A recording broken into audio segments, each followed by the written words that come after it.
Piano. Rap sa kanan. Rap. Sulong. Cut.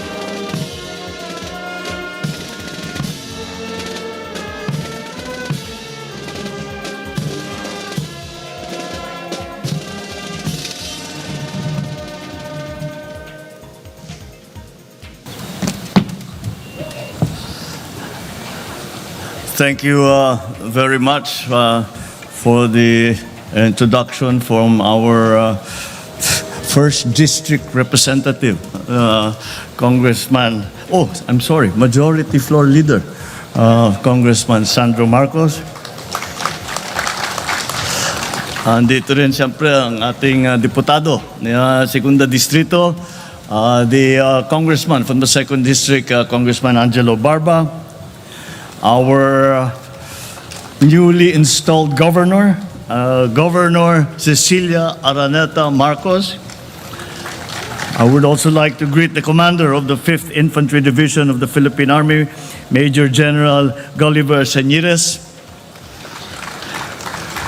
Batak City Mayor, Mayor Marky Chua.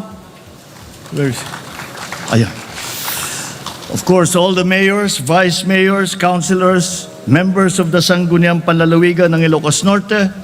We also have very many guests from the political leadership of Cagayan, of Pangasinan, of Isabela.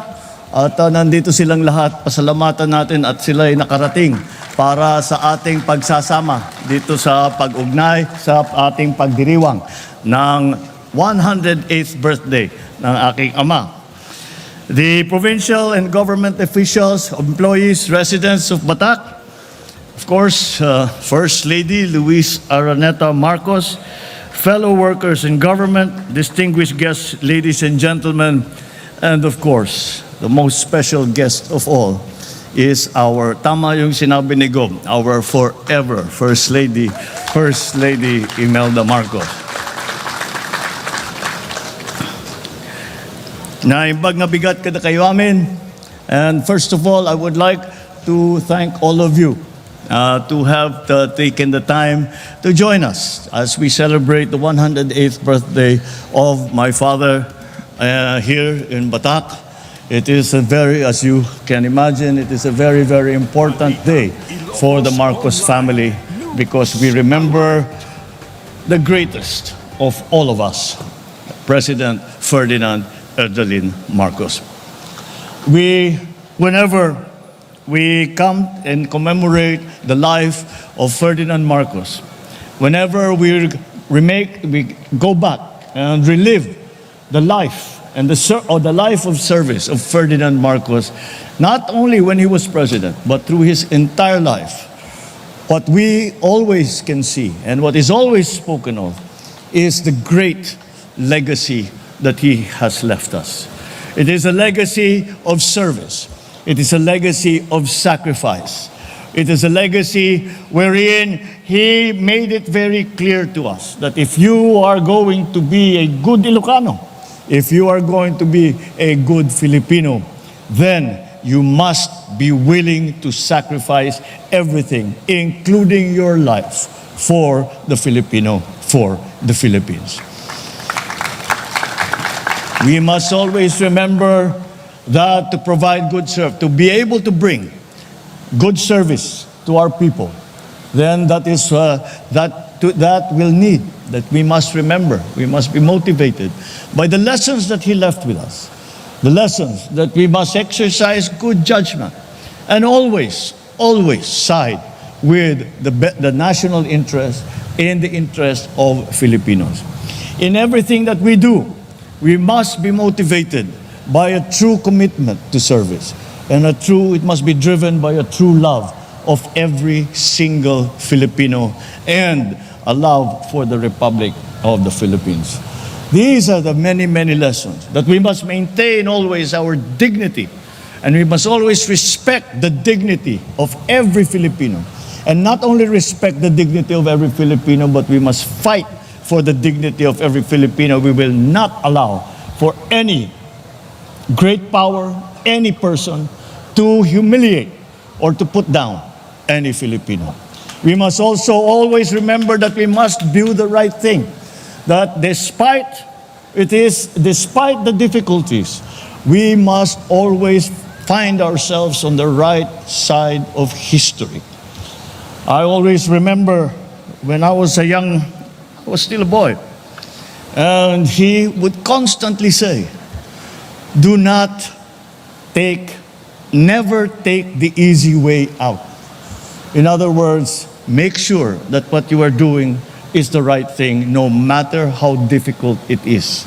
No matter that there is a way that we will sige, okay lang, we'll just, if that's the way things are done, we'll just go with the flow. Ika nga.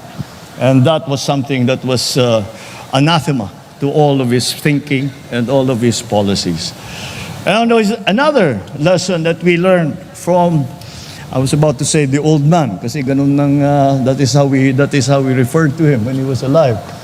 And another lesson that we learned from him is that we must always maintain our own dignity and the dignity of the country. And we must always continue to sacrifice that and to remember that sometimes the best thing to do, the most honorable thing to do, is the hardest thing that you have to do. But that is the sacrifice that we make, and that is the commitment that we have to the service of Filipino people. So when we remember all of these lessons and the very, very important and very, very wide-ranging and deep legacy that Ferdinand Marcos left to us, what we now, those of us who are still here and still hold his memory in reverence, what we need to do is to make ourselves worthy of that legacy, worthy inheritors of that legacy, that we must also live up to the standards that he set for us, that we must always continue to remember what we are doing, and that what we are doing is not for ourselves, what we are doing is for the country, what we are doing is for the Filipino people. And only then can we say that we are the proper inheritors of such a legacy. Only when we have shown that we have met the standard that he set for us when he was alive, and he continues to set for us in his memory, that is the only time that we can say, yes, we can continue his legacy.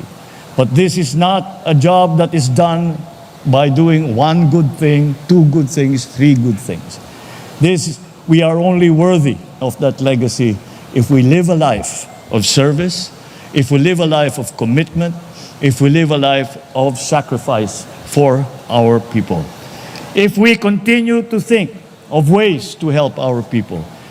One of the many things that he often would tell me, do not go by the path that is well trodden. Make your own way. Because if you follow other people, you will end up in just the same place.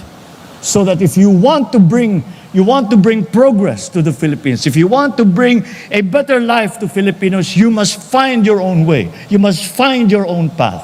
And that is the most important lesson, in that we cannot continue to just do, as we refer to it now, business as usual, just go and continue what has always been done.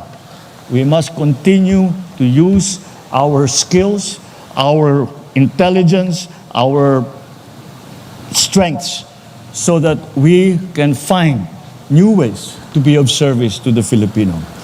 So today, as we remember the life of Ferdinand Marcos, and we look to his legacy, what we must now remind ourselves is that we must ask ourselves, are we worthy of such a great legacy? Are we worthy of such an important legacy? Are we worthy of such a deep legacy? We will only be that if we can say that we have given our lives to the service of the Filipino.